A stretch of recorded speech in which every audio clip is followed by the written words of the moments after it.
This is the Oakwyn Podcast, featuring Morgan Brown and Michael Yu.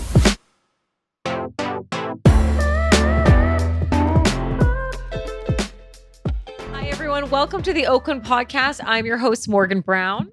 I'm Michael Yu. And I'm the Podfather. And we have a very special guest with us today, the one and only Kim Spencer. Kim, woo woo woo! Thank you. Happy New Year! All right, thank you for being part of the pod. So, Kim, we just, I've always been dying to ask you this question. So, you're known as the ethics guy. So, who coined that phrase, and why are you the ethics guy? Well, it's a good question to ask, and I can actually answer that one. I coined it, but that wasn't the name that we used when I was hired. When I was hired, it was Manager of Professional Standards, and that was in the spring of 2006. And I spent the first 6 months or so, people would say, so what's your job again at the Real Estate Board?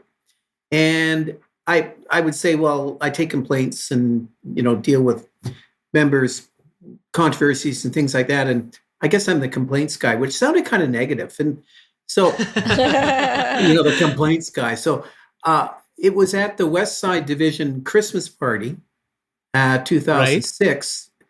Well, we'd had a few gin and tonics and, again with so what exactly do you do? And, well, I'm the ethics guy. And that seemed to take hold. People thought, wow, that's a good, you should use that title. So I went to Brad Scott and I said, I think I'd like to rename myself and have an informal title for members. And then he said, that's a great idea. What we should do is we should register it and make it an asset of the Real Estate Board. So we did. We registered it. And about a month later, I got an angry email from some guy in the United States in New York who had registered the ethics guy in the United States and didn't think he should register it and needed to register it anywhere else. He came up with it independently. I came up with it independently. Oh, wow. And I forget his name. He does what he doesn't do. It's not real estate focused. It's just general ethics. He's an ethics professor in New York, I think he is. Anyway, I said, look, I'm not planning on coming to the US. So you do your thing down there and I'll do my thing up here. So there we are. So it's trademarked then. The ethics guy. It's registered, and there's a difference legally. I have a certificate from wherever you register these names to show that the ethics guy is an asset of the Real Estate Board of Greater Vancouver. So wait, how long have you been the ethics guy? It's 2006, right? Yeah, spring of 2006, April 1st, 2006. Prior to that, I had been the national sales manager of Top Producer Systems, yes. which was, CRM, right? Great, yeah, CRM, great company. 180,000 users spread all. That job nearly killed me. I am not kidding. Yes. It nearly killed me. I spent my whole life on a plane for 5 years. Yeah, 5 years. Travel, sales, trade shows, constant trade shows. All kinds of craziness. Oh my goodness! It was conceived by Randy and Chris Purcell, who had worked for A. LePage as real estate agents in Richmond. Mm-hmm. So it was a local product in Richmond. So it's a Richmond. It's a Canadian company. It absolutely was, and it's located on Shellbridge Way in that industrial park at the end of the Oak Street Bridge, and. Eventually, when I was there, they had 200 software engineers, 118,000 users, 32 salespeople selling the product in the United States, and I was managing that. It was just all around crazy. Eventually, it was bought by Realtor.com. Oh, wow! Yeah, and it, when you change owners of companies, everything gets blown up, and so I came to the board. I like it. So were you recruited to come to the board, or was there an open application? What was the process there? Yeah, because you've been there for quite some time. It's kind of a funny story. I had actually been at BC REA as Director of Member Services, which was a little weird because it had 12 members, the real estate boards. And I went there through Top Producer, and I spent 3 years at BC REA. And they're lovely people. It's a good organization. Nothing wrong with it. It's just a little too far removed from the real estate business for me. It's quite a, sort of a governmenty, it liaises with government. That's its main focus, and Standard Forms Committee. And so anyway, I was having lunch with Brad Scott, who was the number 2 at the Real Estate Board of Greater Vancouver in 2006, because I just did periodically. And he thought there was a job, that they were looking for someone to fill my position that I have now. And I didn't know that. So I called him one day for lunch. He thought that I was calling him to talk about the job. I didn't know about the job. And so we were at the Cactus Club at 12th and Granville. And he says, so what do you want to know about the job? I said, well, what do you mean? What job? He goes, the job. Isn't that why we're having lunch? I said, no. I just thought we should have lunch. You're one of my members. I'm director of member service. So, and he described the job to me, and I thought to myself, wow, that sounds like something I'd like to do. So, oh my goodness. So I moved to the board. It was all very serendipitous. That's the best thing. Those are the best things that happen. Don't you agree? Now, I always think that, like, I have a question for you. How many calls a day do you get from realtors to talk about what's happening in our industry? Is it a lot? Like, I always think we shouldn't bug Kim. He's probably so busy. Like, do you get a lot of calls? I don't get as many as you might think. I mean, members communicate with me a lot of different ways. Often it's email. So there's a demographic of the board that likes email. I haven't given out my cell number, thank goodness, so no one texts me. Yeah, so we're going to give it out on this podcast. Yeah, I'm just kidding. yeah, right. Over my dead body. And I do get phone calls. Right now, I'm not getting all that many, but prior to COVID, I would get probably 15 to 20 a day, which doesn't sound all that many. Okay. I don't feel so bad messages. Then. No, 30, 40 email messages, maybe about 20 calls. But things changed dramatically after 2016 because BCFSA instructed the boards not to take public complaints and to refer all public complaints to BCFSA. It was the happiest day of my life. I'm sure it was. Oh my God. So, we try to help members of the public if they phone, and we'll suggest that they should talk to their lawyer if it's one of those kinds of calls. And if they, are unhappy with the licensee, so we'll say, listen, would you please call a managing broker first? Give them a chance to deal with the situation you're unhappy about. But if it's not resolved, you can make a complaint to BCFSA. And so that's how that's handled. And so we take complaints from members about other members. Yeah, I feel like, hopefully we don't get too many of those calls. Yeah. We hope that we have a great standard in our industry, but of course you're there. And then previous to that, you were... Yeah, what's the most common kind of complaint that you get from member to member, Kim, that you hear of, or maybe a story about one? Yeah, it's market driven. It's quite interesting. Slow markets, we have sellers phoning. They're unhappy with their member because they haven't sold their property.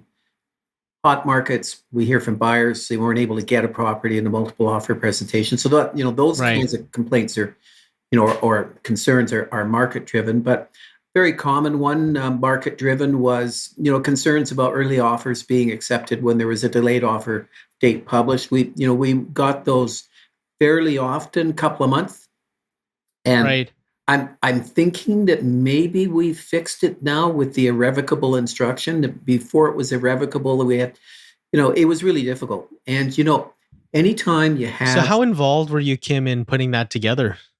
Sure. I'm just one cog in a big machine. Here's what happens. Members will call with...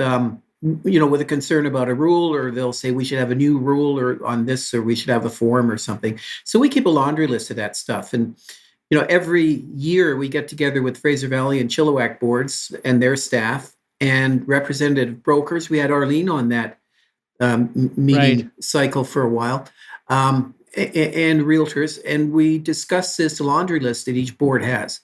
And we usually end up with a short list of tweaks we want to make to existing rules or new rules that we want to provide. And so that DORT form, anytime you've got a situation where members are being consistently fined or fact being repeated over and over again. You have to look at the rule in this situation. I mean, it's obviously a fail point, right? So that particular scenario, there were about 3 or 4 changes to that rule over a period of 7 or 8 years, each time trying to address the concern that people weren't being notified if an early offer came in, and how was that all managed. So anyway, it was dealt with, and it was dealt with by this informal committee. It's not a standing committee, but it's a sort of the rules of cooperation group. So that I'm on it. My colleague Arnell Starneman is on it. She's staff liaison to the professional conduct committee. And then there's our opposite numbers at Fraser Valley and Chilliwack, plus some brokers and some realtors, and we all get together and kick ideas around. Wow. How often do you talk to other other municipalities, in other provinces, or even internationally, like to kind of troubleshoot some of these issues that do arise? Yeah, I think you mean other real estate boards, not other real estate boards. Yeah, other real estate boards, or even even in Ontario, who have similar kind of market conditions. It's actually quite interesting. We don't spend a lot of time talking to other associations and boards. It's not because we don't want to talk to them. It's just we're pretty busy. Every province has its own legislation and situation. There is a sort of a common AEN network, which you can go on. Staff people from boards can go on to and say, "Hey, this is going on. Does anybody in Canada address this at their boards?" So we'll do that. We've had conversations about open bidding process and all the rest of it. That's the most common example right now, is where people say, "Oh, the Prime Minister just said we were just going to end blind bidding," which is a term I don't really like, but he's entitled to use whatever term he likes. And that's what you really think. Well, no, it's a terrible way of saying it. It's an okay term. It's just I personally don't like it, because it makes everything sound kind of sinister. I'm always concerned when you're looking at coming in with big heavy footsteps and unbalancing a market. You've got if you're government or you're a regulator, you don't want to unbalance things and put the thumb on the scale in favor of one side over another. I mean, regulators, government should, I think, treat buyers and sellers the same way, not favoring one over the other. But that's hard to do. I mean, there's a lot of emotion, and understandably so, currently. So you can see the temptation. May I ask, when have you been challenged the most in your role? Like, what was the most challenging situation or a thing that you've encountered? One challenge is sometimes, as I'm sure you can understand, when someone makes a complaint, I become the focus of the complainant rather than the thing they're upset about. So that's just unavoidable. And frankly, I've made recommendations to my boss that whoever takes over this position in June, that we should consider stripping out the part of the job that I do currently, which is, I'm the place where complaints start. So, they file a complaint with me, I ask for a response, and I send it off to the committee. And, what we'd rather have, how I see this position and how I think it is we set out to be the member's friend. That's what this position is intended to be. So to lumber it with a complaint taking function that could be easily done by another staff person kind of blurs it, doesn't it? So that is a recommendation that I have. The other area where it can be a challenge is when a member's unhappy with their brokerage, or they have a complaint about someone in their brokerage, and they call the board and they go, "Oh, I'm mad at my broker. I don't like a decision that they made." This has never happened to Oakwyn. Yeah. FYI. Never happened to Oakwyn Realty. This has never happened to us. Just clarifying that. I don't think it has. full transparency, that's about. Let's not make this about us. Okay, so Yeah, okay, so Kim, so an agent has a complaint about their brokerage, Yes, not yes. Oakwyn. Yeah, so they're unhappy with their brokerage, or they get into a fight with someone in the brokerage about something. Usually it's a disputed commission or something. Another And the member broker or Right. That's, as you will know, I mean, that's a very difficult spot for the broker because, guaranteed one person's going to be unhappy, probably both of them, by the decision the broker makes. But the board doesn't have any jurisdiction to insert itself into internal brokerage disputes. And that's a long-standing policy. And so when the member calls to say, I'm unhappy with my broker, or my broker won't do anything, I'm mad at someone in my office, I have to say, well, look, I'm sorry, I can't help you. It becomes a legal matter. Read your independent contractor agreement. Read your company policy manual. If those are being followed, then it now becomes a legal matter between you and your brokerage. I'm sorry, we can't step in and help you. And sometimes members get quite unhappy about that. They'll, well, why can't you? Well, because you can imagine how that would be. We just don't have jurisdiction. You don't have jurisdiction. Do you ever see that, like, maybe that agent might move to a different brokerage and then follow up with it on the other member? Like, do you see any? Well, they try that, but I'm sure. Well, yeah, I'm just wondering. Sure. It seems like a good idea, except you have to remember that whatever it was that caused the problem happened when they were at that brokerage. The brokerage. Yeah. So it's the brokerage where you were at when that thing happened. It's like that with complaints as well. Sometimes people move from company A to company B and they get tagged with a complaint for something did when they were still at company A. And so it's that managing broker, their former managing broker, that has to respond. It's always where you were licensed when the thing happened. Was happening. Yeah. In your opinion, Kim, based on your expertise and professional standards and ethics, what are the upcoming challenges that you see for agents and for things that we should be aware of? Yeah. Well, you know what? I have the benefit of 44 years being in the business. I became licensed in 1980, so I've seen multiple market cycles. At wasn't it Block Brothers? Yes, it was. It was Block Brothers Realty at 18th and Dunbar, August 1980. And I was with Block Brothers till 1995. I was a realtor there. I was an assistant manager. I was a branch manager. I was manager of the training division there. And then I went to a little company called Legend Real Estate Group on Main Street. I had a very happy time there, a little independent. Then I went to top producer. So I've had the benefit of, doing just about every job that there is in the real estate business, both in admin and actually practicing. And so in many respects, technologies, everyone looks at that and, they go, oh, this is going to change things forever. But in many respects, underneath that, it's just the same old business. It's bringing people together and getting them to their destination. And all of the human relations, some people are very good at human relations, other people not so good. And all those challenges and the underlying things that all of us have, our personalities, our hopes, our dreams, our warts, all that stuff. It's all the same. It's been the same. It always will be the same because human beings don't change. So in terms of people, they need to make a living. They like to win. We're intensely competitive in the real estate business. We always have been. Many of us are alpha drivers.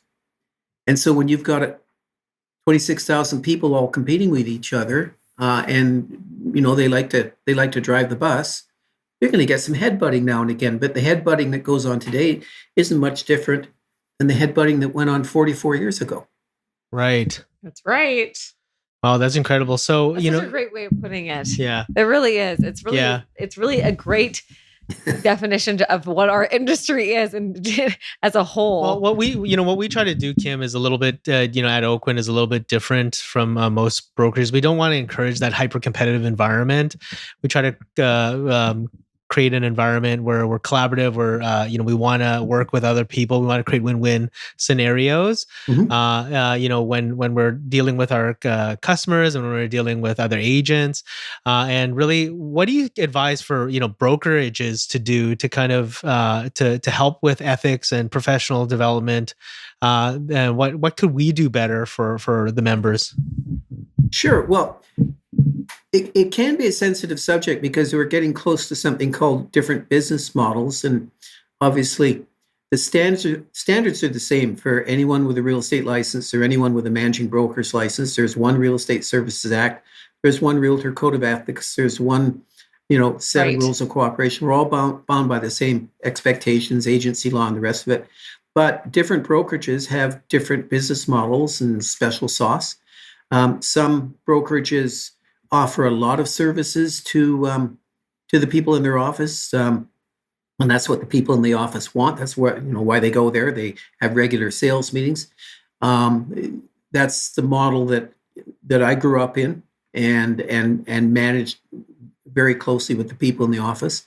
But there are other brokerages just as successful and just as useful to the people who work there, where it's much more decentralized, where you'll have everyone, there's not a lot of services provided by the brokers. I mean, the oversight expectations are the same. So if there's a problem, the regulator and a judge and the board, frankly, would look to see what was the environment in that brokerage. Is it one where a mistake was discovered and dealt with promptly, or was it just ignored, that kind of thing? Basic captain of the ship stuff. My personal preferences are kind of old-fashioned. I like employees. I like that top-down management system. I'm just an old-fashioned guy. So that's something, that's a model that I would be comfortable with, but that's certainly not a common model today. Yeah. That's so interesting, Kim. So let's say we were to wave a magic wand and you could cast a spell and change anything about our industry. Yeah. This is the time to do it, Kim. You're leaving in June. Yeah. This is the time. Yeah, like what would you do? Like what transformation would you make? Yeah, and you know what? I'm leaving formal employment at the board at the end of May. Okay. Because it's going to be a very big birthday, and it's not 65. It's bigger than that. I just think it's time for me to go off and play with my cars and do some traveling. Okay, let's talk about that after, but keep on going. We can do that. But I'm going to continue to teach. I hope to continue to teach and do work here and there.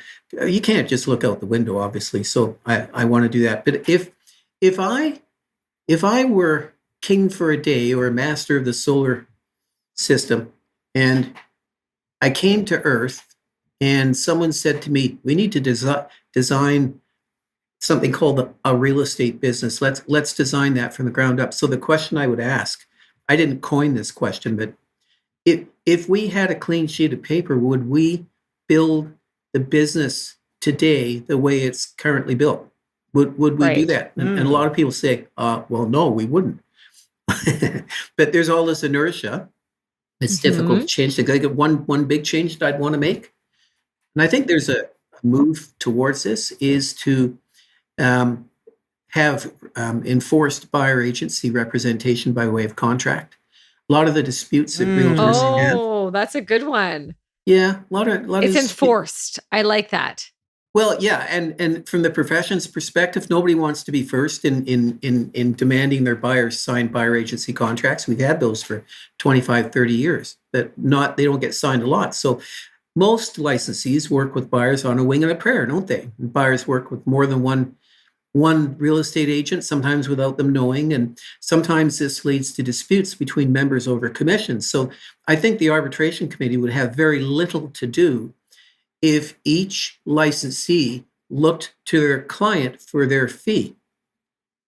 I think if I had to build it again, I would go there. Maybe it sounds kind of, revolutionary, but it's eminently logical, don't you think? Right. Kim, what's your stance on the NAR lawsuit then that just occurred? That just went through, yeah. On what? On the NAR lawsuit that just succeeded in the States? Yeah. Only above my pay grade. You know what? Yeah, you know what? I think there's rumblings in Canada that's of something similar, and it's really not for me to speak about. There'll be Okay. I'm sure very Yeah. careful communications by our board. What I will say is that whenever government has come knocking on our door over the years, and it it does, it wants to make sure that that our rules don't create an anti-competitive marketplace. And so anytime that happens, we work with government with a long history of doing that. And sometimes when there's a decision by a court, we have always followed and cooperated with those decisions. So Yeah. we'll wait and see what happens. See what happens. So will be 18 years at the board. Yeah. This year for you, and which is what are some of the highlights? What are the things that you'll take with you as cherished memories for your 18 years? Well, the people. It's a wonderful place to work. It's the best place I've ever worked in my entire career. And I generally like the other places I worked, with maybe one exception I won't mention, but I can look up your bio. And find it. We can guess. Well, yes. And you know what? It wasn't the company. It was when I was selling software. That's a hard. That's a it tough sounds business. easy, but that, as I said, that job nearly killed me, and it was mainly because of all the travel I had to do. I've been to every single trade convention center in the United States more than once. Wow. The jet lag, the stress, the this, that, and I did have a boss at the time who was like to call me at 2 or 3 in the morning and ask what my sales numbers were, and what were they going to be next Friday. So but that's the nature of that business. So that is what it is. It wasn't a great fit for me, so that's why I'm not doing it. Not for you, but it brought you to where you are now. Yeah, so fond 18 years memories of the people at the real estate board. They've met lots of great people. Fond memories of all the members I've met over the years. Many, many friends in our membership. So those are always warm and cozy. The business has been very good to me. This business has been very good to me. It's given me a very good living and an absorbing and interesting career. And so that's what I think fondly about. Oh, that's awesome. There's been different epochs that are quite interesting. When I started, I didn't know I was an agent. I've said that before, and people kind of look at me and go, "What do you mean?" I go, "Well, when I started, I was a salesman. That's what I was told I was. And my job was to get people to sign a contract. And all of the training that I had from my manager and from my company was how to close a deal. It was all sales training. I didn't discover I was an agent for about 15 years, which is embarrassing to kind of point out. But we were working under sub-agency back then. And so back then the seller's agent had the listing. It was exclusive. And you drove buyers around and listened to all their stories and learned their confidential information. And then with the wink of an eye, or not the wink of an eye, the blink of an eye, excuse me. Blink of an eye. Maybe it's a Freudian slip. I don't know. You would all of a sudden be working as a sub-agent for the seller's agent. It evolved that way. It wasn't nefarious, but it evolved that way. And we had a collective epiphany about 1990 with some court cases in Ontario. And all of a sudden we thought to ourselves, well, this doesn't sound right. Do you think that buyers understand we're not really representing them? Should we tell them? Oh, so amazing. So we hired some very good lawyers to advise us. And the lawyers said, listen, we think you should change your system to reflect the commercial reality, which is that buyers think you're representing them. So why shouldn't you represent them? So that's the default for assumed buyer agency. And that was 1990. So that was a pretty big deal. And then we went from there. We went from there to, at the same time, created limited dual agency. And then the next epoch was the property disclosure statement. That was a big deal. I was involved in that. That's a big deal. That's a big deal. Yeah. And then the other one was when we discovered, see, it's been an evolutionary process. So now we're buyer's agents, assumed buyer agent. Everyone has their own agent, which is good. And then all of a sudden, we realized that the managing broker was the agent for the brokerage. So they were in massive conflict all day long from attributed knowledge from everyone in the office. People in the office representing buyers and sellers, and the manager was the broker, was the agent, which doesn't make any sense, does it? So then designated agency. Yeah. Yeah, that's right. That's why we changed it from the manager is not the agent for the buyers and sellers of the people in that office. They're the designated agent for those buyers and sellers, and the manager, is the representative of the company, and the company owns the listing contract. So it's been quite interesting to watch that over the years.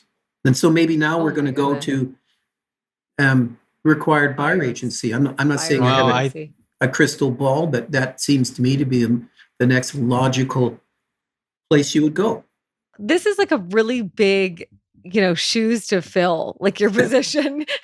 Like, whoever is going to come into Kim Spencer's KS's shoes, like better be ready. Are you going to be like, do you have someone in mind? Is it kind of a serendipitous thing where you go to Cactus Club? And so people are going to call Kim to go to Cactus Club on Granville and 12 is this your decision or is this Jeff's decision or no? Oh no, it's not my decision. It'll be HR. And I gave the board a year's notice. I told them last May. Wow. Right. So I think it's in the works now. I mean, any member. They don't have anyone selected yet. We don't know. Actually, to be honest, I kind of expected that there'd be quite a few people who would be phoning saying, I want his job. I think so too. I think that it's such a valuable job. And, just listening to you going through all the iterations of what has happened in our industry and putting forth, things to protect us as members, you really make your mark in this industry as a whole. It's something that I got to tell you, I'm in total awe of you, Kim, because it's something to be really proud of. And I know agents, like members or agents that have known you since Block Brothers. Like I know people that have talked to me about you in passing and are good friends of yours as well.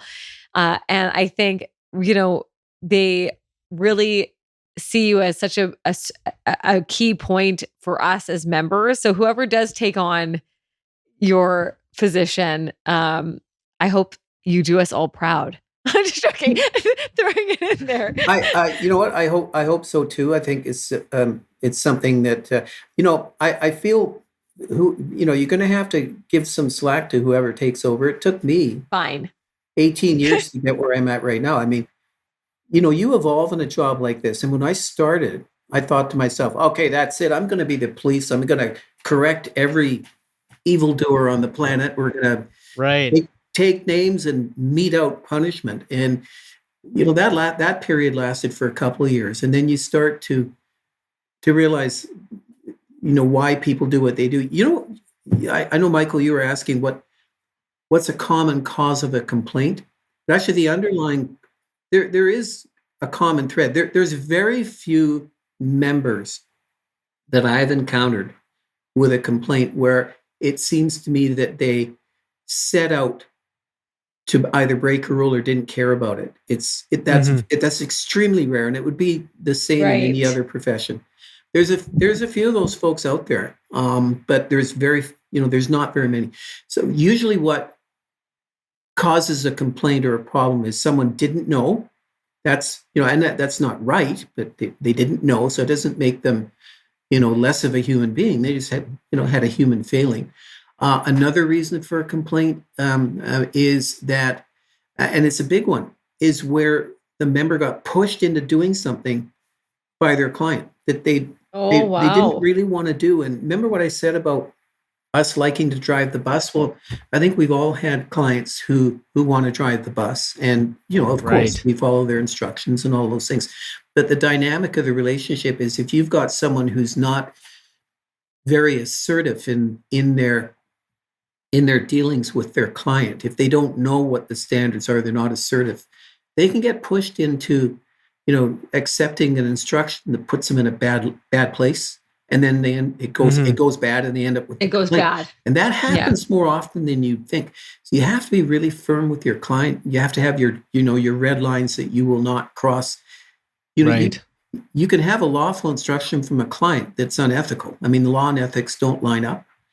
They line up sometimes, fortunately, but not all the time. And so, you could have a situation where someone who's not that strong with their client, ends up going along with an instruction that ends up putting them in a really bad place.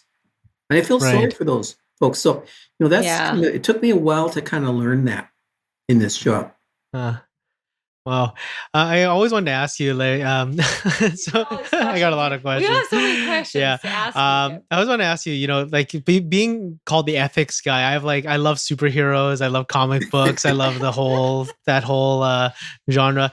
Did that ever put any pressure on you to kind of like act in a like perfectionist way? Like, and like when you're like on the personal side too. Yeah, exactly. Like when you're like eating your second helping of dessert, you're like, I'm the ethics guy.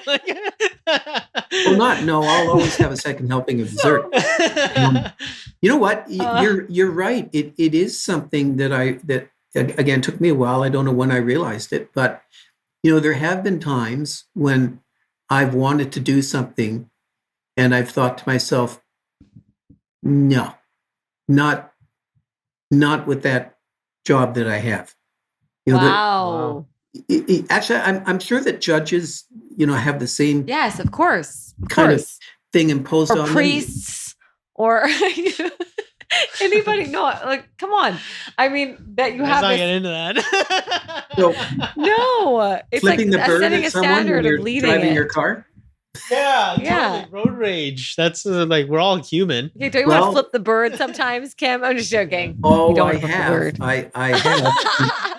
But when I calm down, I think to myself, I'm always astounded when people recognize me because it's kind of weird for me. I'll be in the elevator and they go, "Oh, you're the ethics guy," and I'm not sure who they are, and that's a very odd thing. And so I sort of think to myself sometimes, there's a lot of people around who know who you are, who recognize me. So yes, maybe giving the bird to somebody when I'm driving my car is not the best plan, or not being truthful with the customs guy when I come back from a trip. That actually, there's always that temptation to not say something. But as long as I wear this hat, I thought to myself, how stupid would that be? You get when he takes off the hat with customs, you're gonna go at it, and it gets known, and you call yourself the ethics guy. It's just So there you go. It does. There was some line in Gladiator, one of my favorite movies, where somebody is saying to Are you not entertained? No, not that one. There's that. No, it's the one where one of the characters says to Maximus, you'd better kill your name before it kills you, or words to that effect. That's that deep with you, Kim. That's great. So, I mean, everyone knows that you're this ethics guy, but I also know that you like cars, and you're like a car guy. I am. I have watched again, I've been in the industry for 16 years. So it's right. I probably know more about you than you know about me because people talk about Kim Spencer. Okay. I don't know. And that you're a major car guy, but are you an old car, like old hot rod, kind of like old?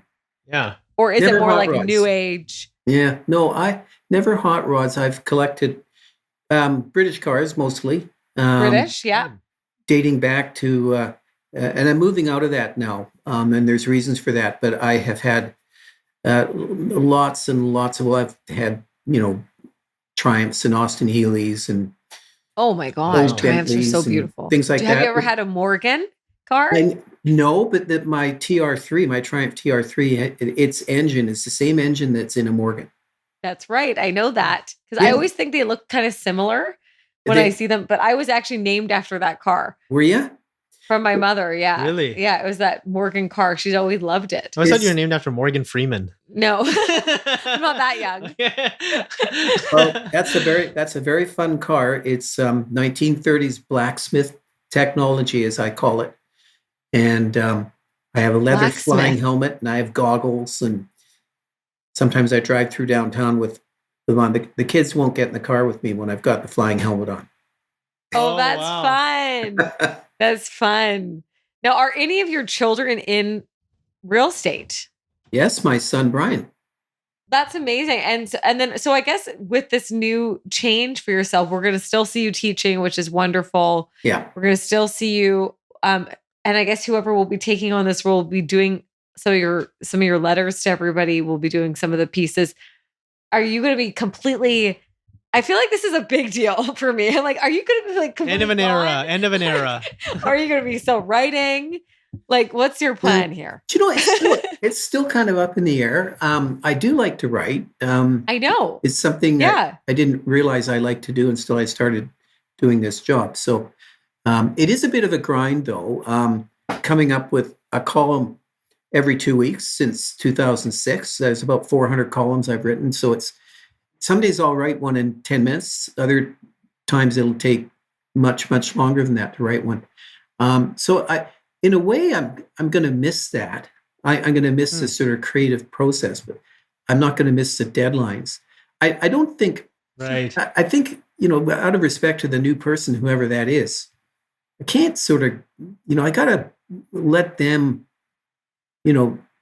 come out into the sunlight and develop their own thing, right? If I'm always in the background, that just wouldn't be right. So I'm there to help whoever comes in and help the board make this a nice, easy transition. I've offered to, be around and help with that. So I'm sure it'll be fine.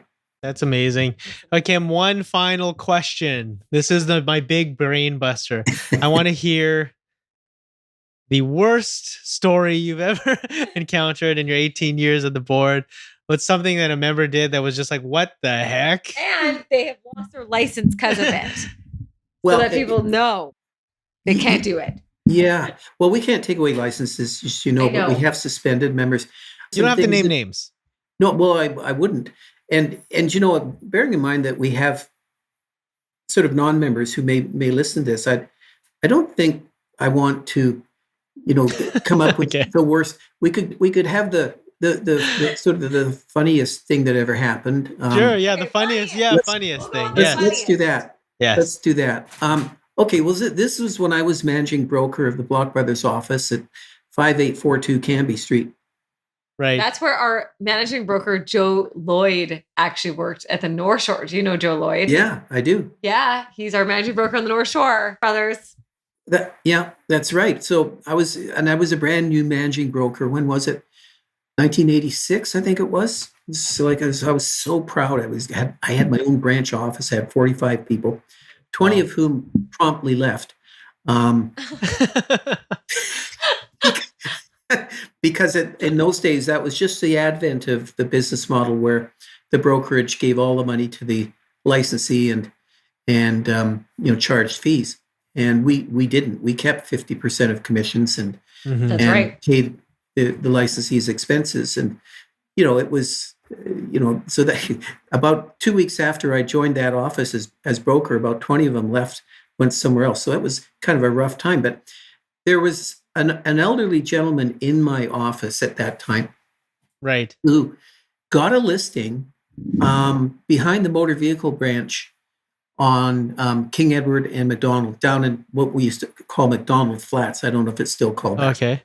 So there's a lot of post-war bungalows down there. The 50-foot lot, one-story home, very similar in design. Anyway, so he took this listing, and the sellers, for whatever reason, didn't want a for sale sign, which is quite unusual, but he was happy to have the listing. So he said, okay, no for sale sign, but I would like an open house. And they said, fine. And this was, market was really picking up. So anyway, he goes around at 2:00 on whatever day it was, and has a key, and it doesn't fit in the lock. So he thinks, oh, that's weird. Must have given me the wrong key. So he goes around the back of the house and sees an open window. So he climbs in and he holds the place open for 2 hours, and he gets an offer. And so he thinks, well, I'll just wait till my clients come home. And then we'll talk about the offer. So the owners come home and he's in the wrong house. Oh my gosh. So they said to him, "Who are you?" He said, "Well, I'm your realtor." I'm not quite sure how that happened, but I'm your realtor. They said, well, "Our house isn't for sale." He goes, "Oh, that's too bad because I got an offer." And they said, "Well, how much is it?" And he told them, and they said, "Well, take it." So, oh my gosh, wow. Are you kidding That's me? so hilarious. No, not making it up. That actually happened. It was a long, long time ago. That's Oh a my gosh, funny that is tale. hilarious. That is hilarious. Double whammy. No, but I guess he had the other listing already in his back pocket. Yeah, for the exactly. sale next door. Well, I don't But I know what guess his they're sellers actually thought. The Oh, place yeah, that I'm didn't sure the sell. other ones were like, "What? I Yeah. wanted to have my own." Well, that's incredible. That's a hilarious story. Thank you so much, Kim, for being a Thank part of the you, Oakwyn Kim. podcast. Is there anything You're you want to add or parting note for our listeners? Sure. You know what? I have a lot of affection for members, and I'm kind of glad I'll still be around to to interact with you in different ways at courses and so forth. It's been a great career. I've had great time. I have, as I say, a lot of affection for him. It's going to be a big change for me. And I wish everybody just absolutely the best. Stick with it. There's ups and downs in our profession, but people need us. And the reason I know that they need us is we wouldn't exist if they didn't need us. Services that aren't needed, those industries don't last. We've been around forever and a day. People, 19th century. Right. yeah, you know what? 1908, Chicago. Yeah, they can get there. They can get much more real estate information today than they ever could before, but they still need someone to interpret it for them and to help them and to hold their hand and to comfort them. And I think that real estate agents are pretty good at that. Mhm. So I wish everyone the very, very best. Oh, I love And that. it's been a pleasure. I love that. Thank you, Kim. Okay, on behalf of all the members of the Real Estate Board of Greater Vancouver, on behalf of Oakwyn, we just want to say thank you so much for your 18 years of service to us as a profession. It has been an invaluable experience for us to be able to connect with you now, but also over the last 18 years. I think, a lot of us, you're our Jiminy Cricket. Totally. You're our kind of Gandalf. You're our Yoda. I've read all your columns. And Just so you know. and Oh my and God. I think it helped us to stand a little bit straighter, do the right thing, and you don't know how you've impacted the lives of so many of us members. The young Morgan Brown, the young Michael Yu. I'm serious. We read all your columns, and we're just honored that you were a part of our podcast. And on behalf of all the members, a huge thank you. We're very grateful for everything you've done. On that note, guys, thanks so much for listening to the Oakwyn podcast with Kim Spencer. I think this is one of our best podcasts. But if you've enjoyed this podcast, please rate it 5 out of 5 on the podcast platform you're listening to it. Write us a review and say, hey, we want Kim back post-retirement. Or if you know of anybody that Sure. is as ethical as this ethics guy. Yeah, we want to do a recap with you, Kim. 6 months post-retirement to see what you're doing. What card You'll be you'll be in full maybe fake tan and dreadlocks. So on that note, guys, thanks so much for listening. Till next time, see you later. Bye.